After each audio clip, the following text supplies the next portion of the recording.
ሰላም ጤና ይስጥልኝ የፕሮግራማችን ተከታታዮች በሰላም ካቶሊክ ቴሌቪዥን ጣቢያ እየተሰናዳ የሚቀርብላችሁ አውደ ቤተሰብ የተሰኘው ሳምንታዊ ፕሮግራማችን ነው። የፕሮግራም ክፍላችን ለቤተሰብ ህይወት ይመቻሉ ያግዛሉ ብሎ የሚያስባቸውን የተለያዩ ፕሮግራሞችን ሁሉ ጊዜም እያሰናዳ ወደ እናንተ ወደ አድማጭ ተመልካቾቹ ይዞላችሁ ይቀርባል። በዚህ ሳምንት ፕሮግራማችንም ከአዲስ አበባ ስቱዲዮአችን ወጣ ብለን ወደ ደቡብ ተጉዘን በሆሳና ሀገረ ስብከት እንገኛለን። በሆሳናም ቆይታችንም ከአንድ ቤተሰብ ጋራ ዘለግ ያለ ቆይታ አድርገናል። በፕሮግራማችን እንደምትደሰቱ ከወዲሁ እምነታችን ነው። እስከ ፕሮግራማችን ፍጻሜ አብራችሁን እንድትቆዩ እየጋበዝናችሁ ሁልጊዜም እንደምናደርገው ፕሮግራማችን በቅዱስ ቤተሰብ ጸሎት እንጀምርና ተመልሰን እንገናኛለን። ጸሎት ወደ ቅዱስ ቤተሰብ። ኢየሱስ ማርያም ዮሴፍ በእናንተ የእውነተኛ ፍቅርን ውበትን እናሰላስላለን። ወደ እናንተ በእምነት ልብ እንመለሳለን። የናዝሬት ቅዱስ ቤተሰብ ሆይ የእኛ ቤተሰቦችም የአንድነትና የጸሎት ቦታዎች፣ እውነተኛ የወንጌል ትምህርት ቤቶችና የቤተሰብ አብያተ ክርስቲያናት እንዲሆኑ አድርጉልን። የናዝሬት ቅዱስ ቤተሰብ ሆይ ብዙ ቤተሰቦች ዳግመኛ ብጥብጥን፣ ጥላቻንና መለያየትን እንዳያዩ አድርጉልን። የተጎዱ ወይም ቅያሜ የደረሰባቸው ሁሉ መጽናናትንና ፈውስን ያግኙ። የናዝሬት ቅዱስ ቤተሰብ ሆይ የቤተሰብን ቅዱስነትና ክቡርነት እንዲሁም በእግዚአብሔር ዕቅድ ውስጥ ያለውን ውበት እንደገና እንድናጤን አድርጉ። ኢየሱስ ማርያም ዮሴፍ ጸሎታችንን ስሙ። አሜን። የቅዱስ ቤተሰብ ጸሎትን አድርሰን ተመልሰናል። እንግዲህ በሆሳና ቆይታችን ወቅት ከአንድ ቤተሰብ ጋር ቆይታ አድርገናል። በቀጥታም ወስዳችሁ ወደዚህ ቤተሰብ ይሆናል። በቅድሚያ እንግዲህ ቤታችሁን በራችሁን ከፍታችሁ ከናንተ ጋራ ውይይት እንድናደርግ ከናንተ ጋራ ቃለ መጠይቅ እንድናደርግ ፈቃዳችሁ ስለሆነ በአውደ ቤተሰብ ፕሮግራም ስም እጅጉን አድርጌ አመሰግናችኋለሁኝ። እናመሰግናለን። በጣም ጥሩ። እንግዲህ ሆሳና ከተማ እንገኛለን። በቅዱስ ዮሴፍ ቁምስና ስር እንዳላችሁ አውቃለሁኝ። እንግዲህ ስለዚህ ቤተሰብ ውይይት ጨዋታ እናደርጋለንና እንደው ለመጀመሪያ ያህል እንዴት ነው ትውውቃችሁ የጀመረው የሚለውን እናነሳለን። ከዛ በፊት ግን እንደው ስማችሁን ብታስተዋውቁን። አባቴ ከርሶ ልጀምር፣ ስሞትን ቢያስተዋውቁን። እሺ፣ አመሰግናለሁ። ስሜ መምህር አብርሃም ጀውሮ ይባላል። እሺ፣ መምህር አብርሃም አመሰግናለሁኝ። እናቴ ስሞትን ቢያስተዋውቁን። በዚህ ጊዜና ሰዓት ያበቃው ጌታ የተመሰገነ ይሁን። ስሜ ወይዘሮ ወርቅነሽ ደፋር ይባላል። አቶ አብርሃምና ወይዘሮ ወርቅነሽ በጣም ደስ ይላል። እሺ፣ አሁን ወደ ጭውውታችን እንገባለን። አቶ አብርሃም ትውውቃችሁ ምን ይመስል ነበረ? ከተጋባችሁ ምን ያህል ጊዜ ሆናችሁ? እስቲ ወደ ኋላ መለስ ብለው የትውውቃችሁን ጊዜ ቢያጫውቱን። እሺ፣ አመሰግናለሁ። ትውውቃችን በተማሪ ደረጃ ኤሌመንተሪ ስንማር አብረን በተማሪ ደረጃ እንተዋወቅ ነበር እና ያው እያደግን ስንመጣ ሃይ ስኩልም የተወሰነ ጊዜ አብረን አንድ ላይ ነበር እና ቤተክርስቲያንም አብረን ስለምናገለግል ከልጅነታችን ጀምሮ ስለምናገለግል በሰዳማ ቅድስት ሐና ቤተክርስቲያን አብረን ስለምናገለግል የጋብቻ ህይወት ጥያቄ ሊቀርብ የቻለው እኔ ከስራ ከያዝኩ በኋላ ነው። ስራ ከያዝኩ በኋላ የጋብቻ ጥያቄ አቀረብኩላት። እሷም እንግዲህ ያው በእኛ ጊዜ መጠናናት አለ፣ ጸሎት ጊዜ አለ። የጸሎት ጊዜ ጠየቀች፣ እኔም ጸለይኩ፣ እሷም ጸለየች። ከዛ በኋላ በመሃል የሚያገናኝ ለሁለታችን የጋራ የሆነ ዘመድ ፈለግንና ተስማምተን በሱ በኩል መነጋገር ጀመርን። ከዛ በኋላ ቤተሰብ እውቅና አገኘ እና በዚህ ዝግጅት አደረግንና ወደ 3 ዓመት ያህል የዝግጅት ጊዜ ወስደን ከዛ በኋላ ወስነን ወደ ተክሊል መጣን ይላል። ስለዚህ ረጅም ጊዜ ታሪክ ነው። ወይዘሮ ወርቅነሽ ያስታውሳሉ? እንግዲህ ዛሬ 30 ዓመት በላይ ይመስለኛል ትዳራችሁና እንዴት ነው ትውውቁ የጀመረው? በአጠቃላይ ትውውቁን የጀመርነው ቸርች ነው። ቸርቻችን አንድ ነው፣ አገልግሎታችን አንድ ነው። በዛ ላይ ትውውቅ ጀመርን። ከታወቅን በኋላ ወደ ቤተሰብ ሽምግልና መላክ አለ። ያ ሁሉ ከተደረገ በኋላ ታውቀን ወደ ቸርች ላይ ፍርማ ቃል መስጣት ያ ሁሉ አለ። እሱን ካከናወንን በኋላ ጊዜ ተሰጥቶን ማለት በዛን ሰዓት እንደ ዛሬ መቀራረብ የለም፣ ማልበስ መስታወሻ ምናምን መስጣት የለም። ተራርቆ ነው የምንቀመጠው፣ ያው ባለንበት ማለት ወይ በደብዳቤ ነው የምንገናኘው ወይ በመሀል ሰው ነው የምንገናኘው። እንደዛ ሆነን እስከ ሰርግ ድረስ ጠብቅን ማለት ነው በጸሎት። ከዛ በኋላ እንግዲህ ሰርጉ ሆነ ማለት ነው። ተክሊል እንደሞላችሁ እርግጠኛ ነኝና የተክሊሉ ስነ ስርዓት ምን ይመስል ነበረ? ካህናት ተገኝተዋል ወይ? በአጠቃላይ ዝግጅቱ ለምን ያህል ጊዜ ተማራችሁ? የጋብቻ ትምህርት ምን ያህል ተማራችሁ? አቶ አብርሃም ወደ እርስዎ ልምጣ።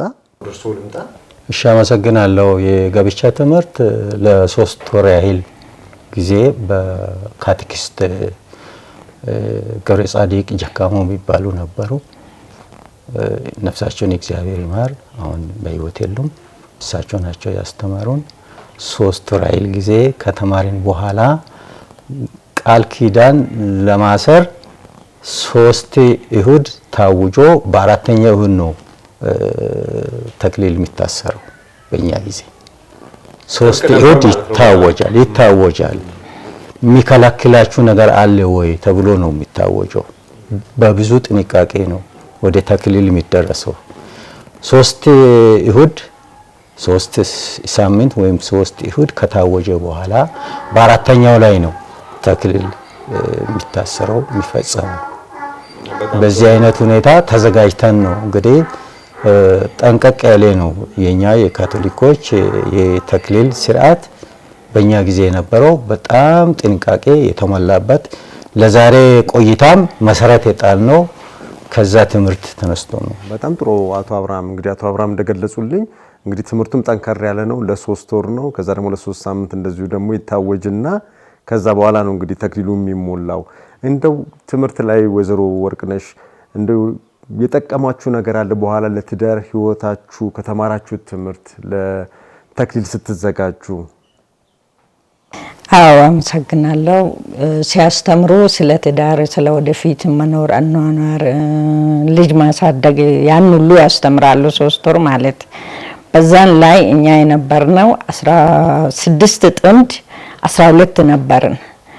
6ቱም አንድ ላይ ቃል ኪዳን 3 ወር ከተማርን በኋላ ቃል ኪዳን ያው የሰርግ ሁኔታ ሁሉ ተደርጎ በእንትን ነው የተደረገው።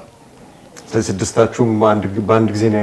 በአንድ ቀን በአንድ ጊዜ አዎ ነው የተደረገው ይመስለኛል። ልዩ ዝግጅት ይመስለኛል። 6 ጥንዶች በአንድ ላይ የተጋቡበት ሁኔታ ማለት ነው። ያስታውሱታል እሱን አቶ አብርሃም? በጣም ገራሚ ነው። እንግዲህ በእኛ ቸርች በእኛ እድሜ ማለት ነው 6 ጥንድ በአንድ ቀን ተክሊል ሲያስር በጣም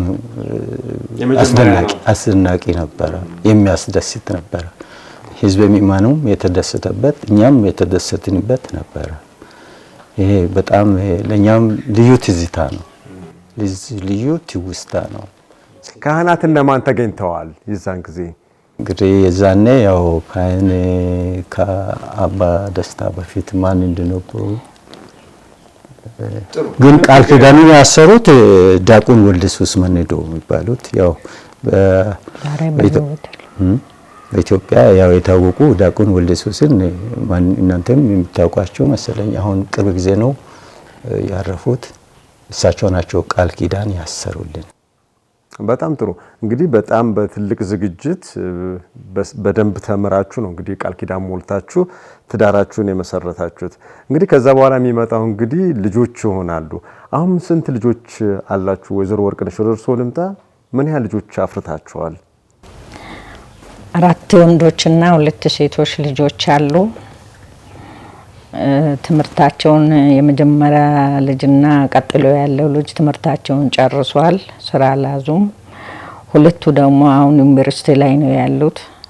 አንደኛው አርባ ምንጭ፣ ሁለተኛው ሆሳዕና ዩኒቨርሲቲ ነው ያለው። ቀጥላ ያለችው ሴት ልጅ ኮሌጅ እየተማረች ነው በግል።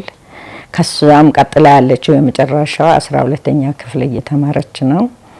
እንግዲህ እግዚአብሔር ይርዳንና ለትልቁ ደረጃ እንዲያበቃን እነሱም እንጀራ እንዲያገኙ ያው በጸሎት ነው የምንረዳቸው። ባለን አቅምና በጸሎት ነው ካለው ነገር ይልቅ ጸሎት ስለሚበልጥ በጸሎት ነው የምንጠብቃቸውና የምንረዳቸው። በጣም ጥሩ ነው። እንግዲህ 6 ልጆች አሏችሁ። ከዛ ውስጥ እንግዲህ ሁሉም ከአንዷ በስተቀር አሁን 12ኛ ካለችው በስተቀር ሁሉም ኮሌጅ ገብተው እየተማሩ ያሉ አሉ፣ የጨረሱም አሉ። እንግዲህ ትልቅ ቤተሰብ ነው። ልጆችን ለትምህርት ለዚህ ደረጃ ማብቃት ቀላል ነገር አይደለምና ልጆችን ሲያሳድጉ እንዴት ነው ያሳደጉት? አቶ አብርሃም የተለየ ነገር አለ? እንዴት ነው? መምህር ኖት ደግሞ በዚህ ላይ ደግሞ እና ስለ ትምህርት ጥቅምም ያውቃሉ። እንዴት አሳደጉ ልጆችን ግብረገብ በተለይ በማስያዝ? አዎ ልጆችን እንግዲህ ያው እኛም በጸሎት ህይወት ነው የነበር ነው የኛን ፈለግ ተከትለው ከህፃንነታቸው ጀምሮ የኛን ፈለግ የኛን ራያ እየተከተሉ እንዲያድጉ እየመከርናቸው በጸሎት ኃይል እድሜያቸው ለትምህርት ሲደርስ ወደ ትምህርት ቤት እንዲገቡ በማድረግ ቤተክርስቲያን አብሮ ይዞም በመሄድ ህፃናትን ቤተክርስቲያን ይዞ በመሄድ እዛ ለጥምቀት እድሜያቸው ሲበቃ ለጥምቀት እንዲማሩ በደረጃ ነው። ያኔ እኛ ጋር ጥምቀት ለመነሳት 3 ደረጃዎች አሉ። ደረጃ 1፣ ደረጃ 2፣ ደረጃ 3። ደረጃ 3ን ካጠናቀቁ በኋላ ነው ጥምቀት የሚጠመቁት። ህፃናት ገልጾልን ምን ማለት ነው? 3 ደረጃ 3 ደረጃ ማለት የሚሰጣቸው ትምህርት ክርስቶስ አለ በደረጃቸው በእድሜያቸው ማለት ነው። ህፃናት ግን ከተወለዱ ከወር በኋላ ይጠመቃሉ። በወላጆቹ አማካይነት በክርስቲያና አባትና እናት አማካይነት ህፃናት ይጠመቃሉ። ከዛ በኋላ እያደጉ ሲሄዱ ለሜሮንም ለቅዱስ ቁርባንም ደረጃዎችን አሉ። ደረጃዎች ማለት በየደረጃ የሚሰጣቸው ትምህርት ክርስቶስ ማለት ነው። ምን ያህል ጊዜ ይፈጃል? እሱ እንግዲህ ግማሽ ዓመትም 1 ዓመትም የሚፈጅበት ጊዜ አለ። እንደ ሁኔታ ነው፣ እንደ ዝግጅቱ ነው የሚሆነው። ያን ምድብ ካቴኪስቶች አሉ። ካቴኪስቶች ናቸው በተመደቡበት የተመደቡለትን ዓላማ የሚያስተምሩት አሉ። እነሱ ሲያበቁና ሲያረጋግጡ ፈተና አለ። የተማሩትን ይፈተኑና ፈተናውን ካለፉ ለቀጣይ ደረጃ ብቁ ይሆናሉ። ወይ ለጥምቀት ወይ ለቅዱስ ቁርባን ወይ ለሜሮን ብቁ ይሆናሉ። በዛ አይነት ሁኔታ ነው። ይሄ ለልጆቹ ስርዓት መያዝ የግብረ ገብ ህይወት ረድቷል ብለው ያስባሉ? እኔ 3 ደረጃ የተማሩት በጣም ረድቶናል፣ በጣም ረድቶናል። እስካሁን ድረስ ከልጆቻችን ጋር አንዳንዴ ያው መቼስ ሰው ባለበት የሀሳብ ግጭት የመሳሰት የልጅነት መንፈስ ሊኖር ይችላል። እየገሰጽንም ጸሎት እያደረግንም እየመከርንም በጣም ነው የጠቀመን። እንግዲህ እስካሁን ድረስ ባለን እስከዛሬው ድረስ ባለን ሁኔታ እንደ ወላጅ እንደ ልጅ ሌላ ነገር ሌላ ጸባይ ሳያሳዩ ዛሬ ላይ ደርሰዋል። ያው ይታዘዛሉ፣ ያከብራሉ፣ እኛም እናከብራቸዋለን፣ እንነጋገራለን። ውይይት አለን። ጠረጴዛ ዙሪያ ውይይት አለን። የጸሎት ፕሮግራም አለን። መጽሐፍ ቅዱስ መማር አለ፣ እንማማራለን። አዎ እዚህ ቤት ውስጥ እንማማራለን። ስንማማር የተወሰነ ሰው አይደለም፣ ተረኛው ያስተምራል። ፕሮግራም መሪ ይኖራል፣ መዝሙር መሃል አለ። በስተመጨረሻ በጸሎት መደምደሚያ እናደርጋለን። ከዛ በኋላ ሰላምታ እንሰጣጣለን እርስ በርሳችን። የዚህ አይነት ባህሪ ስላለ ትምህርታቸውንም ደግሞ ስለሚከታተል እኔም ያው ሙያም ስለሆነ እከታተላቸዋለሁ። እሷም ያው ተማሪያች ናት፣ ትከታተላቸዋለች። የቤት ስራ እንዴት እንደሰሩ ምን ያህል ውጤት እንዳመጡ እንከታተላለን፣ እናበረታታለን። በግልም በመንግስትም ትምህርት ቤት ነው የተወሰኑት በግል ትምህርት ቤት ነው የተማሩት። የተወሰኑት በመንግስት ትምህርት ቤት ነው የተማሩት። እስካሁን ያው ስራ አልያዙም እንጂ ውጤታማ ናቸው። በጣም ደስ የሚል ትልቅ ቤተሰብ ነው። ወይዘሮ ወርቅነሽ ወደ እርስዎ ልምጣና እንግዲህ የጸሎት ህይወትን አቶ አብርሃም ቤት ውስጥ ነካነካ አድርገውታልና እንደ እርስዎ ደግሞ ጠለቅ አድርገው ምን ይመስላል የጸሎት ህይወታችሁና በዚህ ላይ ደግሞ እርስዎም ደግሞ የተማሩ እንደሆነ አሁን አቶ አብርሃም ጠቀስ አድርገውልኛልና እርስዎስ ሙያዎት ምንድነው የተማሩትና ቤት ውስጥ ልጆቹን እንዴት አድርገው ነው አንጸው እንደዚህ በግብረ ገብ ለትልቅ ደረጃ ያበቁት? እሺ አመሰግናለሁ። እሱ አስተማሪ ነው። ትዳር ማለት ትልቅ ተቋም ማለት ነው። እሱ ከሚማረው በላይ ትልቅ ሸሂም ማለት ነው። ልጅ ማሳደግም ትልቅ እዳ ማለት ነው። እዳ ማለት ይቻላል። እንደዛ ሆነን ልጆችን ሲያስተምር ልጆቹ ጸባይተኞች ናቸው። በአንደኛ ደረጃ ጸሎት ነው የሚያስፈልገው። እሱ እንዳለም እንጸልያለን፣ እነሱም እንዲጸልዩ ትምህርተ ክርስቶስን እንዲማሩ ቤተክርስቲያን ይዘን ሄደን በመንደር ደረጃም በሰፈር ተሰባስበው እንዲማሩ እንዲዘምሩ ኮር እንዲፈጥሩ እናደርጋለን። ከዛም በኋላ ትምህርት ቤት ሲሄዱ ከትምህርት ቤት ሲሄዱ ዳና ዋሉላቸዋለሁ። ብዙ ጊዜ እሱ አይገኝም፣ አስተማሪ ነው፣ መሪም ዳይሬክተርም ነው፣ አይገኝም።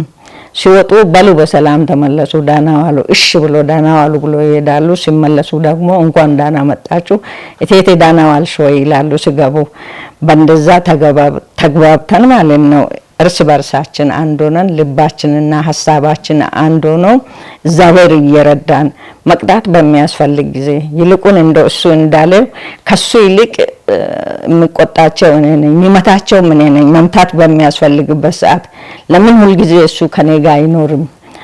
በሳምንት ሮብና አርብ የጸሎት ፕሮግራም አለን፣ እንማማራለን፣ መጽሐፍ ቅዱስም መዝሙርም። እኔም በእናቶች ኮይር አለው እስካሁን ጌታ ረድቶኝ እነሱም በኮይራት ይሳተፋሉ። የጌታን ቃል በተራ በየሳምንቱ በተራ እሱም እነሱም በተራ ሆነን መዝሙርም በተራ ሆነን በቤት ውስጥም እንጸልያለን። ጠቅሞናል። በጣም ነው የጠቀመን። ሰላም አለ፣ ደስታ አለ፣ ቤት ውስጥ ሁከት የለም። እግዚአብሔር በጣም ጠቅሞናል። የጸሎት መልስ ደግሞ ጌታ ረድቶናል እስካሁን ድረስ እና ካሁን በኋላም እንደሚረዳን እንተማመናለን። በዚህ ነው እንግዲህ ተነግሮ የማያልቀው ነገር እያደረግን ነው ያሳለፍነው። ያ በአንድነት ነው ባለበት እሱም እየጠየቀኝ ወጥቶ ገብቶ በርቺ እያለኝ ሳሜር እሱም እየወጣ በጋም እንትን እያለ ያው እነሱን ማስተማርና እሱንም እነሱንም ማስተማርና ቤት መጠበቅ የቤት ኃላፊነት መውሰድ ነው የኔ ሙያ። ይሄ ነው። የሰፈር ውስጥ የክርስቲያን እንደዚህ ቡድኖች አሉና እዛ ውስጥም ብለው የጠቀሱት ነገር አለና እሱ ስለሱ ውስጥ ያወሩኝ ምንድነው? ሰፈር ውስጥ ያለው የክርስቲያን ቡድኖች አሉ፣ የካቶሊክ ክርስቲያን ቡድኖች ማለት ነው አሉ። መንደር ተብሎ የተወሰነው ሰፈር ፍልሰታ አለ፣ ቅዱስ ገብርኤል አለ፣ የተለያዩ መንደሮች አሉ። በዛ መንደር እኛ ተሳትፈን ማለት ከኃላፊነትም ትንሽ ወጥቼም አላውቅም። ብዙ ጊዜ ኃላፊነት ውስጥ ገባለው። የታመመው ካለ መጠየቅ፣ አዋጥቶም ቢሆን የተራቆተ ካለ ማልበስ፣ በተለያዩ ነገር የተጣሉ ሰዎች ካሉ ሄዶ ማስታረቅ፣ በትዳር የተቸገሩም ካሉ እነዛን ተረዳቶ ሀሳብ ለሀሳብ ተወያይተን በመንደር ማለት ነው እንደዛ አይነት ነገር እናደርጋለን። በወር 2 ጊዜ የመንደር ፕሮግራም አለ። እንደዚህ አይነት ነገር ሲገጥመኝ በ92 እስከ 96 ኃላፊነት ተሰጥቶኝ አሁን አርባ ምንጭ ያለውን ልጅ እስከ ሌላ ቦታ እስከ ሽንሽቾ እስከ ዱራሜ እስከ ሌላ ቦታ እስከ መሄድ ድረስ እሱን ነብስ ጡሩኝም ሰርቻለሁ። ያ ረድቶኛል በጣም። ለምን ሁሌ በቃ እዛም ስለምንከባከቡኝ ቀጥሎ ያለው አሁን ሆሳዕና ዩኒቨርሲቲ ያለው ክብራብ የሚባል ልጅ አለ። እሱንም ይዤ ቤተክርስቲያን ሰርቻለሁ። ያ ልፋት ግን አልጣለኝም። መልፋትም ደግሞ ጥሩ ነው። ለአንዱ ምሳሌ ይሆናል፣ ለብዙ ምሳሌ ሆነን በሰፈር የተጣሉ ሰዎች ካሉ በትዳር ምክንያትም በሌላ ምክንያትም የተጣሉ ሰዎች ካሉ እሱ ሄዶ ያስታርቃቸዋል። የሚጨምር ከሆነም እኔም ከነሱ ጋር አብሬ ሄጄ እናስታርቃቸዋለን። እንግዲህ እስካሁን ድረስ ያለው ፕሮግራም እግዚአብሔር በሚወደው የጸሎታችንን መልስ ስለሆነ እስካሁን እንግዲህ እግዚአብሔርን አመሰግናለሁ።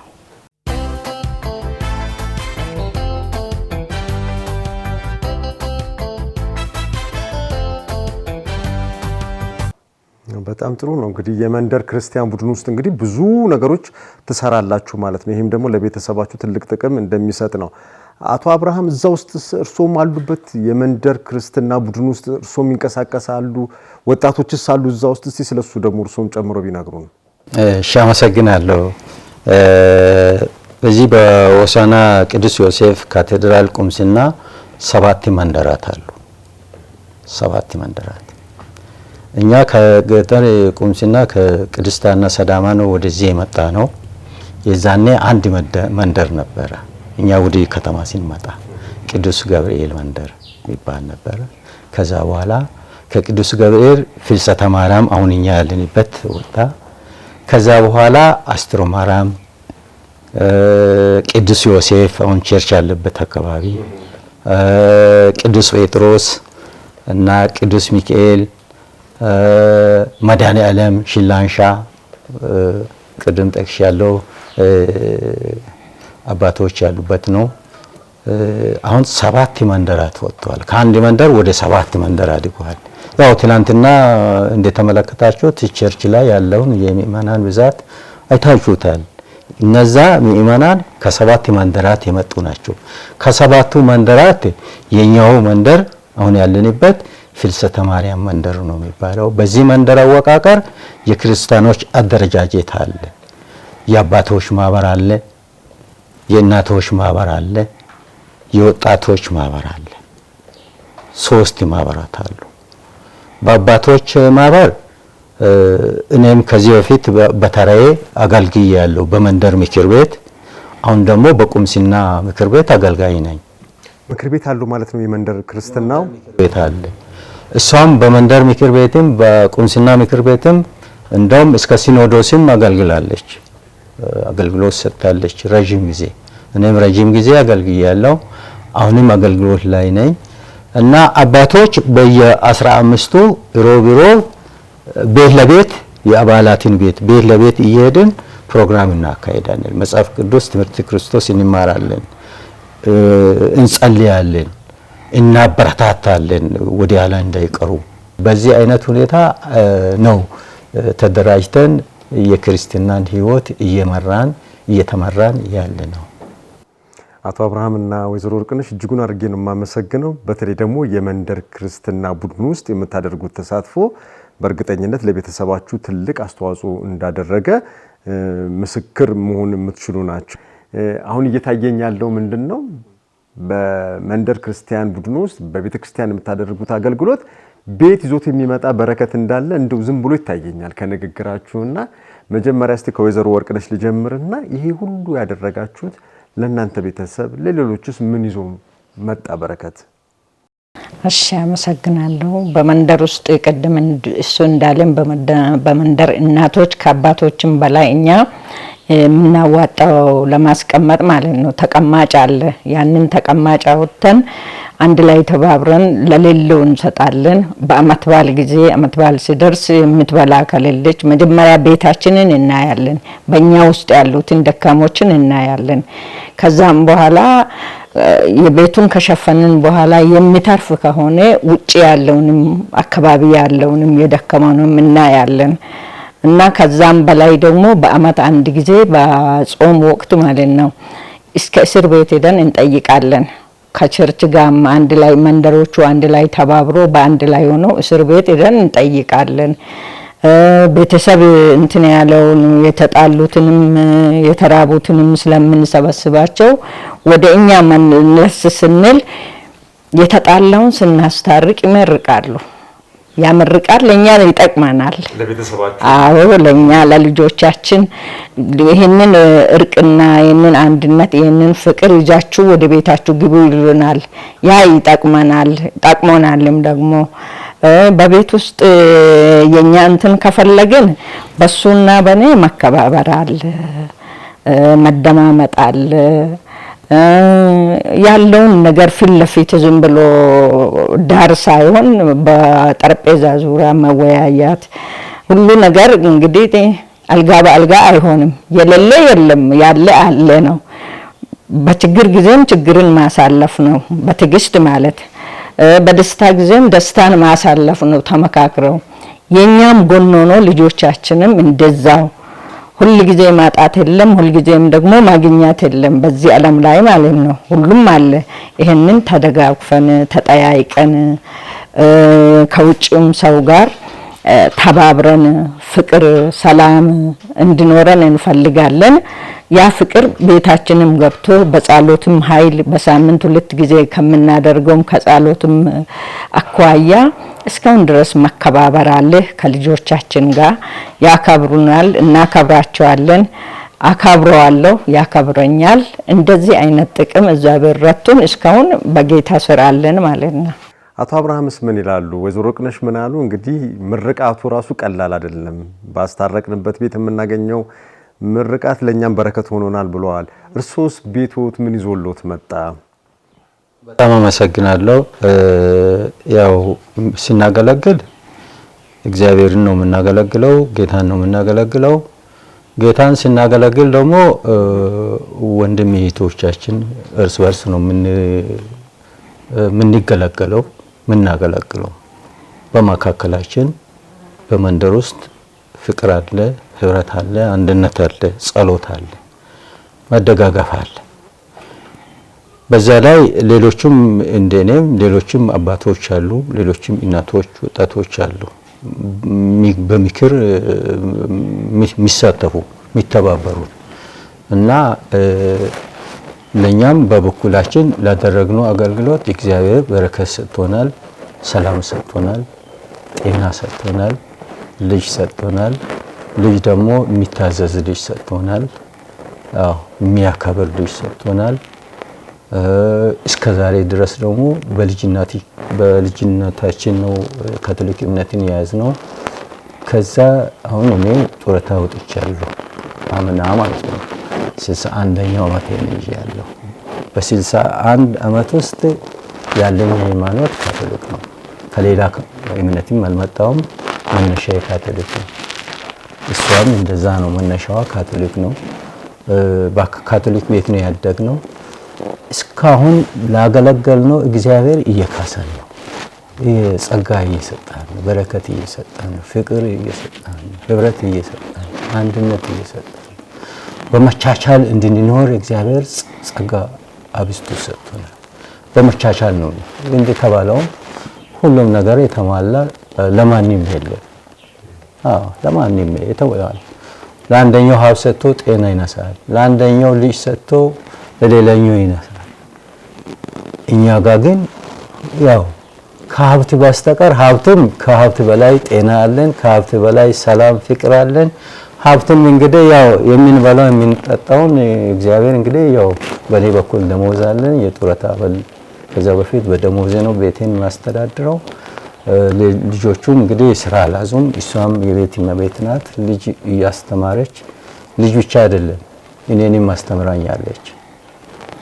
መጀመሪያ ቲቲአይ ተምሬ ነው መምህርነት የተቀጠርኩት። ከዛ በኋላ ዲፕሎማ 5 ዓመት አስተምራኛለች። ቀጥሎ የመጀመሪያ ዲግሪ 4 ዓመት አስተምራኛለች። ቀጥሎ ሁለተኛ ዲግሪ 4 ዓመት አስተምራኝ ከልጆች በላይ እኔን አሳድጋኛለች፣ አስተምራኛለች። ይሄ ሁሉ በረከት ነው፣ የሷ ብርታት ነው፣ የሷ ጉልበት ነው፣ የሷ ትጋት ነው ለዚህ በረከት ያበቃን። ለዛሬዋም አውደ ቤተሰብ ላይ የዚህ አይነት እድል እንድናገኝ የረዳንም እግዚአብሔር ከሰጠው ጸጋ አባቶቻችን እናንተን ወደዚህ ጋብዟችሁ ወደ ቤታችን የመጣችሁበት ሁኔታውም ከዚህ የተነሳ ነው። ብዙ በረከት አለ። ስንመክራቸው ይሰሙናል፣ ስንገስጻቸው ይሰሙናል። ልጆቻችንም የመንደሩ ክርስቲያኖችም የቁምስናውን ክርስቲያኖች ስለምናገለግል ስንመክራቸው ይሰሙናል። ስንገስጻቸው ይሰሙናል፣ ስንመራቸው ይውልናል። ስለዚህ ይሄ ጸጋ ነው፣ ለሁሉ የሚሰጥ አይደለም። እግዚአብሔር የሰጣንን በረከት አውቀናል፣ ለይተናል፣ በልተናል፣ ጠጥተናል፣ እየበላንም ነው። ቀጣይ ጊዜም እንግዲህ ያው እግዚአብሔር የቀረውንም እድሜ የቀረውንም ዘመን ያው በዚሁ ከዚህ የበለጠ ያበረታተናል ብለን እናምናለን፣ ተስፋም እናደርጋለን። በጣም ነው የማመሰግነው። ልጆቹም በኋላ ላይ እንጠራቸውና እስቲ ስለናንተም የሚሉትን ነገር እንጠይቃቸዋለን። አንድ ሁለቱን ጠርተናቸው እንደው ቅድም ግን ምስጋና ሲያነሱ ነበርና ባለቤቶት ቀላል ነገር አይደለም ያደረጉትና ይህን ሁሉ ትምህርት ሲማሩ እሳቸው የቤት እመቤት ሆነው ብዙውን ዋጋ የከፈሉት እሳቸው ናቸው፣ ለፍቅር ብለው ማለት ነው። እንደዛ ከቀጠለ ነገር እስቲ በደንብ ባለቤቶትን በዚህ አጋጣሚ ያሉትን ፍቅርና አክብሮት ቢገልጹላቸው። አመሰግናለሁ፣ አከብርሻለሁ፣ ይወድሻለሁ። የልጆቼ እናት ነሽ፣ የኔም ባለቤት ነሽ። እንደ እህትም እንደ እናትም እንደ ባለቤትም ለሰጣሽኝ አገልግሎት በእግዚአብሔር ስም እጅግ አድርጌ አመሰግንሻለሁ። በጣም ነው ደስ የሚለው። እርሶስ ወይዘሮ ወርቅነሽ ባለቤቶትን አክብሮትን ፍቅሮትን እስቲ እንዴት ነው የሚገልጹት? እሺ አመሰግናለሁ። እኔ ደግሞ ከሱ የሚፈልገው የሚወደው ከሁሉም ነገር ትዕግስተኛ ነው። ውጪ ውሎ መጥቶ እኔን ከልጆቼ ጋርም ከምን ጋር ካልኩም በትዕግስት ስለሚያሳልፍ ያው ሁሉንም ነገር ከኔ ጋር ተማክሮ ያሁን ያለቡትን ደረጃ ሁሉ ለመማር ከኔ ጋር አብረን ተመካክረን ነው እና ይህን ሁሉ ስለሚያደርግ አይዞሽ ስለሚለኝ ሁሉ ደግሞ ለዚህ ያበቃው ከኔም ከሱም በላይ እግዚአብሔር ነው እና አንድም የጸሎታችንን ፍሬ ነው። ሰውም የመረቀው ምርቃት እኛም የጸለይ ነው። አሁንም ቢሆን ወደፊትም እሱን ጠይቀን ነው የምንኖረው። ስለዚህ እሱንም እኔም አክብራለሁ። እግዚአብሔር ረድቶት ያን ደረጃ ሁሉ ወጣ ወረዱን ሁሉ ተምሮ ለፍቶ ለዚህ ደረጃ እድሜ ሰጥቶ ዛሬ ጡረታ ያወጣውን ፈጣሪያችንን በአንደኛ ደረጃ አመሰግናለሁ። ከዛም በላይ ደግሞ እሱም እኔን አክብሮኝ ልጆችን አክብሮ ቤተሰቦችን እና ያለውን የሚገባውን የሚወጣውን ሁሉ አክብሮ ለዚህ ዳበቃው እወደዋለሁ፣ አከብረዋለሁ። በጣም ደስ የሚል ነው። እንግዲህ ፕሮግራማችንንም እያጠቃለልን ነው ያለነው። እንደው ልጆቹ ቢመጡ ቢጠሩና ከነሱ ጋር ደግሞ ትንሽ ብናወራ።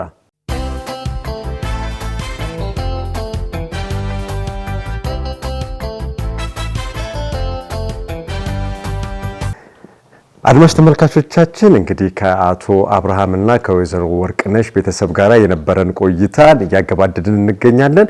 አሁን ደግሞ ልጆቻቸው እዚህ ፊት ለፊታችን ይገኛሉ። እንግዲህ ልጆች እንኳን ደህና መጣችሁ። ከዚህ በኋላ የምጠይቃችሁ እንግዲህ ነገር ምንድነው ስለ እናትና አባታችሁ። እነዚህ በጣም የሚገርሙ ጥንዶች እናትና አባት 6 ልጆች ናቸው ያላችሁት እና ብዙ ነገር ተጫዋውተናል ከነሱ ጋር። እናንተስ ከነሱ ምን ወሰዳችሁ የሚለውን እንደው አድማጭ ተመልካቾች ማድመጥ የሚፈልጉ ይመስለኛልና ከታላቅ ጀምርና ስምህን ከእናት የምትወደው ከአባት የምትወደው ነገር ትነግረናለህ።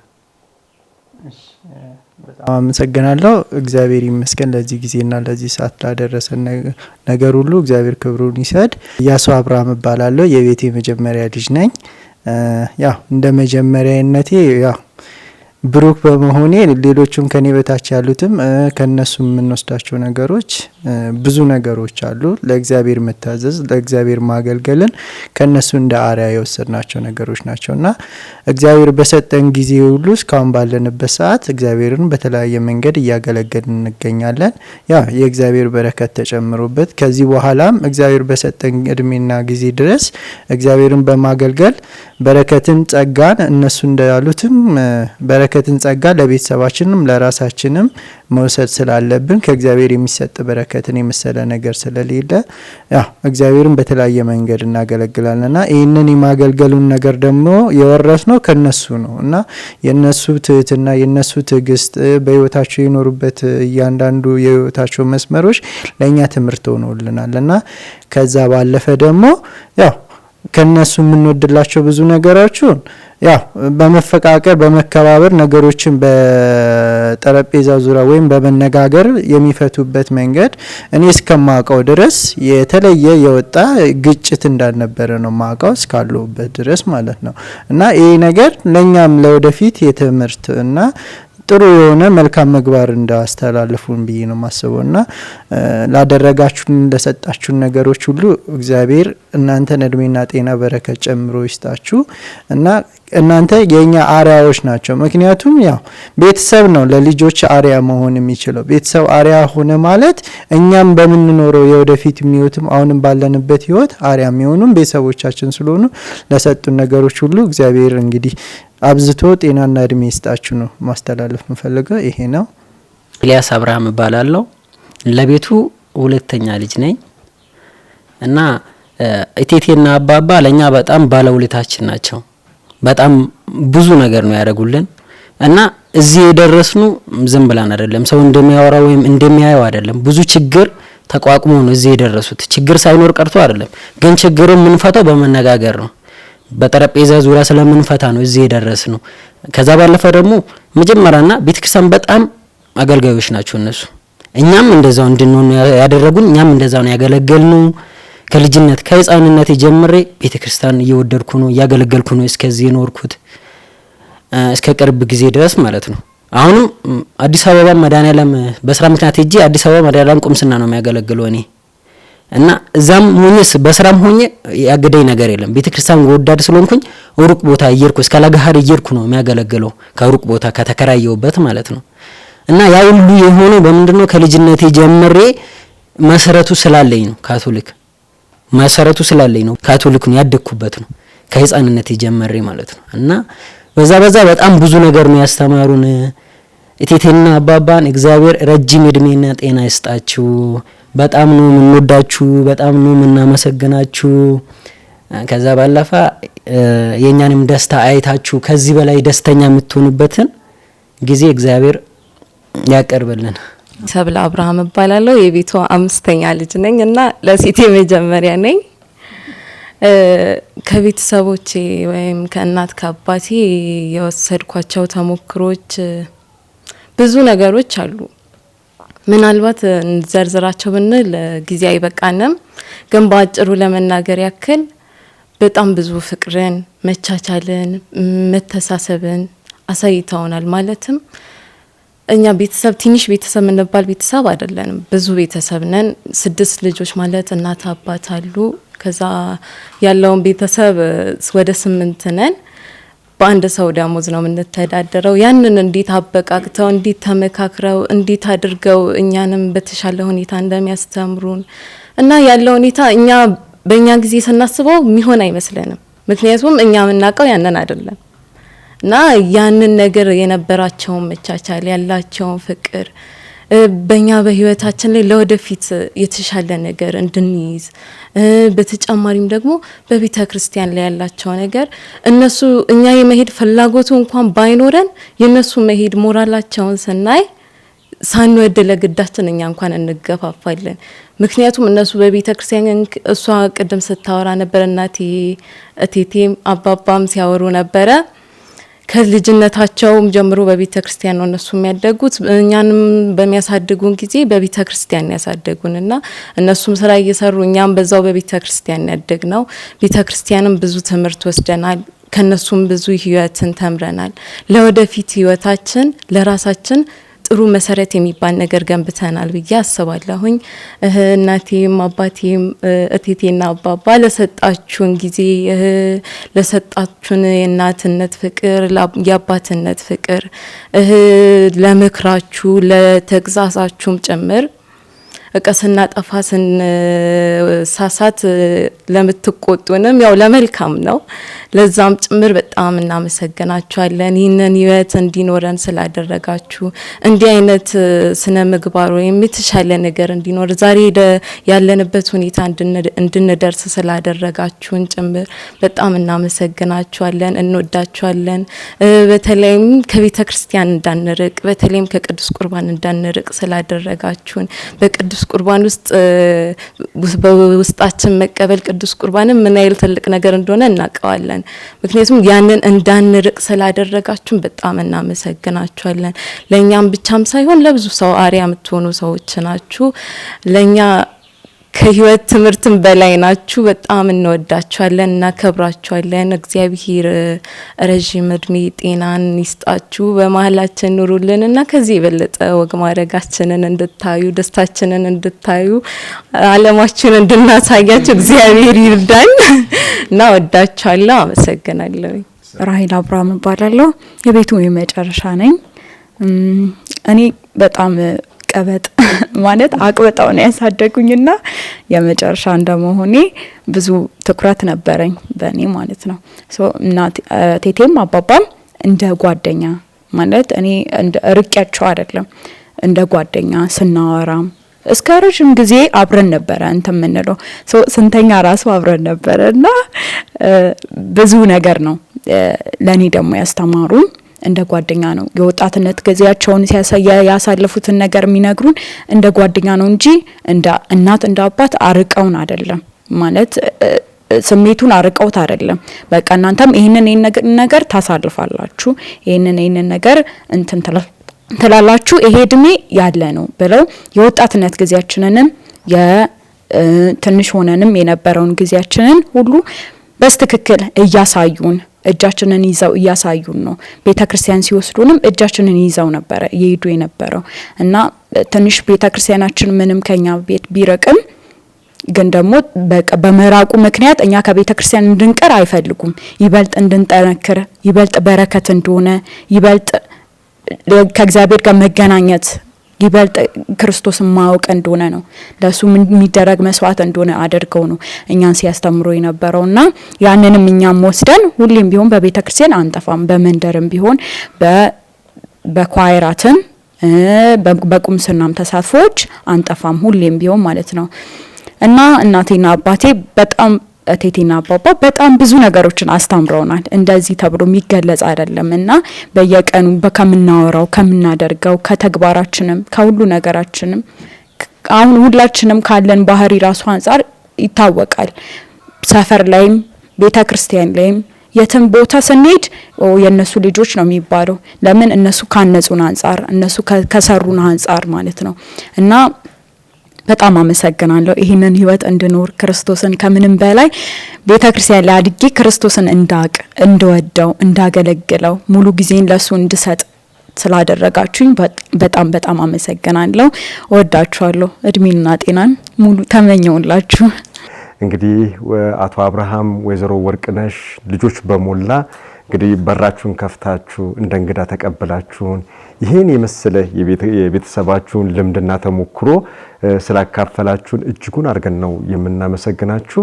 እንዲሁም በአድማጭ ተመልካቾች ስም በአውደ ቤተሰብ ፕሮግራም ተከታታዮች ስም እጅጉን አድርጌ አመሰግናችኋለሁ።